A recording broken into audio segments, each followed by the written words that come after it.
Deepak builders end developers और निवृत्ति मोटकरी परिवार का एक्सक्लूसिव प्रोजेक्ट 3 लीव्स, ऊंची जीवन शैली का ऊंचा आनंद। For more details call 9823339180।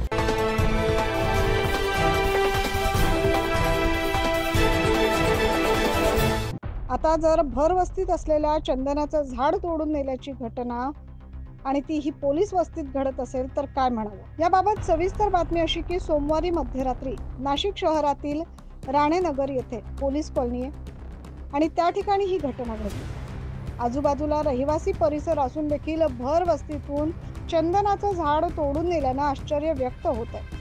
विशेष म्हणजे पोलीस वसाहतीमधील चंदनाच्या झाडावरच चोरांनी डल्ला मारला। नेमकं पोलिसांचं गस्त पथक आता करतंय तरी काय असा सवाल उपस्थित होतोय। रात्री पाऊस चालू होता, 10:30 पर्यंत आमचे घरचे सगळे जागे असतात।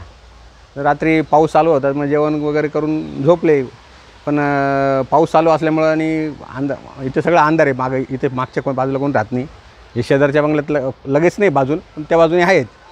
पण माझा झोपल्यानंतर मग लक्षात नाही आलं ते, आणि ते मागच्या बाजूने दाबेलीचा रोड आहे मोठा 18 मीटरचा, तिथून ते भिंत छोटी हाईट 3-4 फुटाची, तिथून उड्या मारून आले असेल त्यांनी, ती तार पूर्ण वाकवली 4-5 फुटाची, आणि हे तोडून नेलं। हे सकाळी 6-6:30ला आमची आई ज्यावेळेस देवाचे फुलं वगैरे हे काही तोडायला आली त्यावेळेस तिला लक्षात आलं।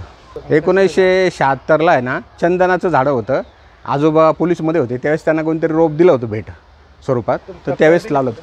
महेश बारसे यांच्या मालकीच्या हक्काच्या कंपाऊंडमधून जाळी वाकवून चोरांनी आत प्रवेश केला आणि झाड तोडून नेलं।